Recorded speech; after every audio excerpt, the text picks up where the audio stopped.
इंदौर विकास प्राधिकरण की महत्वपूर्ण बैठक बुधवार को आयोजित की गई, जिसमें वित्तीय वर्ष 2025 से 26 के बजट पर विस्तार से चर्चा की गई। इस वर्ष के लिए कुल प्राप्त राशि 1597 करोड़ रुपए निर्धारित की गई, जबकि कुल व्यय 1508.78 करोड़ रुपए होने का अनुमान लगाया गया है। संभागायुक्त दीपक सिंह ने बताया कि इस वर्ष मुख्यमंत्री डॉक्टर मोहन यादव के निर्देश अनुसार शहर के प्रत्येक महत्वपूर्ण क्षेत्र में विकास करने का लक्ष्य रखा गया है। बजट में सड़क निर्माण, विद्युतीकरण, फ्लाईओवर, भूमिगत सेवाएं और अन्य विकास कार्यों के लिए धन आवंटित किया गया है।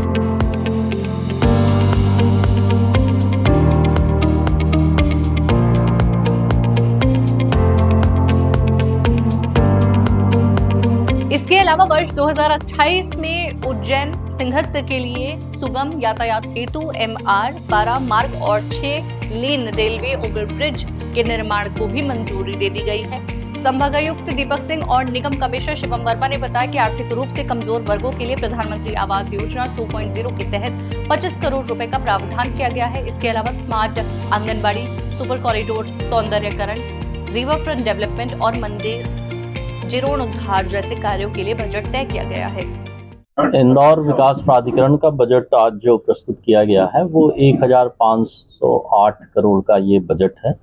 इसमें मुख्य रूप से फोकस रखा गया है IDA के जो नए स्कीम हैं उनके विकास के संबंध में, इंदौर शहर के बेहतर यातायात, मास्टर प्लान के रोड्स का निर्माण, स्कीम्स में इलेक्ट्रिसिटी, वाटर, सीवरेज और ग्रीनरी का डेवलपमेंट, एयर क्वालिटी बेहतर करने के लिए ग्रीन बेल्ट का विकास, और इसके साथ ही इस बार हम लोगों ने जो हम गैर योजना मद में काम करते हैं उसमें art and culture, education, sports, इनके बारे में भी हमने बजट में प्रावधान किया गया है। सड़क निर्माण के लिए 432 करोड़ रुपए रखे गए हैं, विद्युतीकरण के लिए 242 करोड़ हैं, फ्लाईओवर के लिए लगभग 200 करोड़ हैं, जो डिपॉजिट वर्क करते हैं उसके लिए लगभग 122 करोड़ है, जो ग्रीनरी के लिए काम करना है हमें, प्लांटेशन और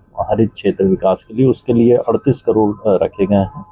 और जो प्रमुख इस बार हम लोगों का फोकस रहा है कि आने वाले 2028 में जो सिंहस्थ का हमारा एक बहुत बड़ा कुंभ मेला उज्जैन में रहेगा, तो उसमें जो मास्टर प्लान के रूट के हमको विकास करना है, विशेष रूप से MR11 है, MR12 है, फ्लाईओवर्स हैं या इस तरह के ब्रिजेस हैं, वो प्राथमिकता में लिए गए हैं। हमने 2 नए ISBT, एक तो भोपाल रोड में बाईपास में हमने प्रस्तावित किया है, और उसके साथ ही दूसरा धार रोड पे चंदन नगर के आगे एक ISBT प्रस्तावित किया गया है। एक बहुत ही महत्वपूर्ण जो प्रस्ताव है, जो छावनी मंडी को मोरोद में ट्रांसफ़र करने का जो प्रस्ताव है, उसको इस बजट में शामिल किया गया है। इस तरह की घटनाएं होती हैं जब शासकीय कार्यालयों में रिकॉर्ड खोजने में कई बार दिक्कतें आती हैं, या कभी कोई दुर्घटना से खराब हो जाता है, तो उसके लिए ये बजट में प्रावधानित किया गया है कि सारे IDA के रिकॉर्ड्स को हम डिजिटाइज करके और उसको सुरक्षित रखने की कार्रवाई करेंगे। प्रधानमंत्री आवास योजना 2.0 अर्बन की जो नई पॉलिसी आई है, उसके तहत इंदौर विकास प्राधिकरण भी गरीबों के लिए आवास निर्मित करेगी। इसके लिए 25 करोड़ का प्रावधान हमने बजट में रखा है। जो एजुकेशन सेक्टर है उसमें IDA एक तरफ तो डिपॉजिट वर्क के रूप में CM राइज स्कूल बना रहा है, देवी अहिल्या लाइब्रेरी में भी हम लोग ऑडिटोरियम और आर्ट गैलरी का विकास कर रहे हैं। इसके साथ ही हमने एक स्कूल और एक कॉलेज को आइडेंटिफाई किया है जहां पर क्लासिकल म्यूज़िक और क्लासिकल डांसिंग की फैसिलिटी डेवलप करने के लिए IDA काम करेगा। इसके साथ ही कुछ जो यहाँ पर कला से संबंधित इंस्टीट्यूशंस हैं, वहाँ भी इंफ्रास्ट्रक्चर विकास करने के लिए IDA काम करेगा।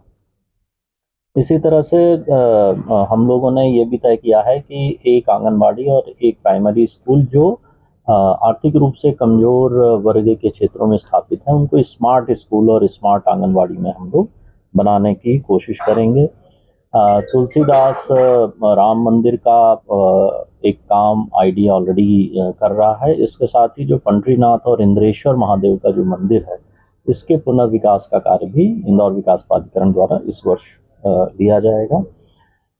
टिगरिया बादशाह में जो तालाब है, उस तालाब का गहरीकरण, सौंदर्यीकरण, वहाँ ग्रीनरी, और इसके साथ ही जो माननीय मुख्यमंत्री जी ने घोषणा की थी छठ घाट बनाने का, वो काम आईडीए द्वारा इस बजट में किया जाएगा।